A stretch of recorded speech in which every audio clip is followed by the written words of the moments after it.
गौरा रानी बाजू ने। अरे कनी भांग पीस दिया ना। नहीं हमरा से नहीं है तो रोज रोज के झमेला। अरे पीस दिया ना। बात तो सुनो। सुनाऊ। बम काली रिकॉर्डिंग स्टूडियो मानसी।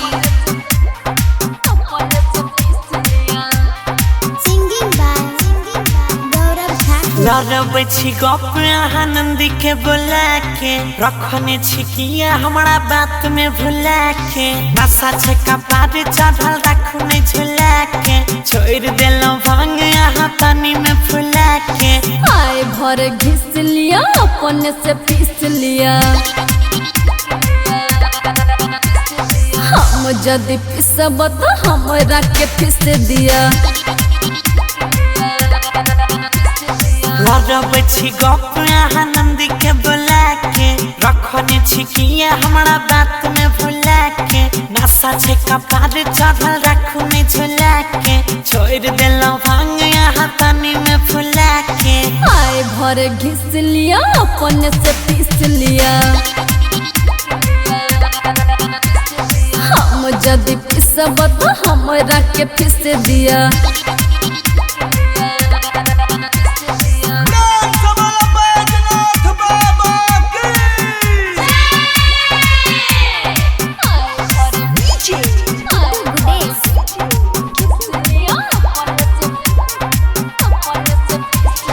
दुख छे कलाई हमें हाथ जोड़े छी। अच्छा अयो अहाँ नशा एको दिन छोड़े छी। भगेलैया हमारे खोराक के समय बेसी नहीं पीसब त पीसू कमे आए भर घिस लिया अपने से पीस लिया। हम जदि पिसब तो हमरा के पीस दिया।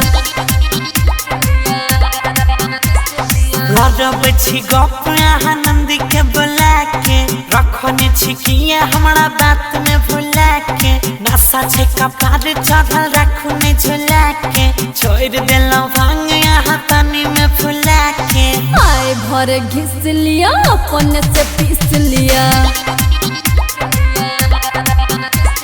हम जदि पिसब तो हमरा के पीस दिया।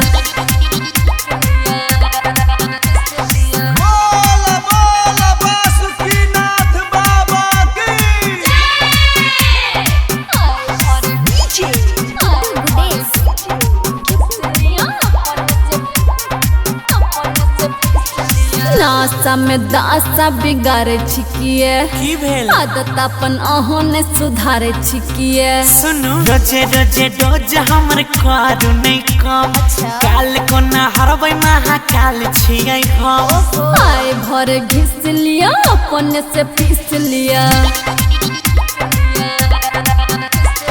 हम जदि पिसब तो हमरा के पीस दिया। लड़ब छी गप आनंदी के बोला के रखने छिकिया हमारा बात में भुला के नशा छे कपार चढ़ल रखू नहीं झुला के छोड़ देलो भांग यहाँ पानी में फुला के आए भर घिस लिया अपने से पीस लिया। हम जदि पिसब तो हमरा के पीस दिया। अरे ला लिया ना पूरा संसार तो है के ये ते तो सब कुछ दान को देलो। बम काली रिकॉर्डिंग स्टूडियो मानसी।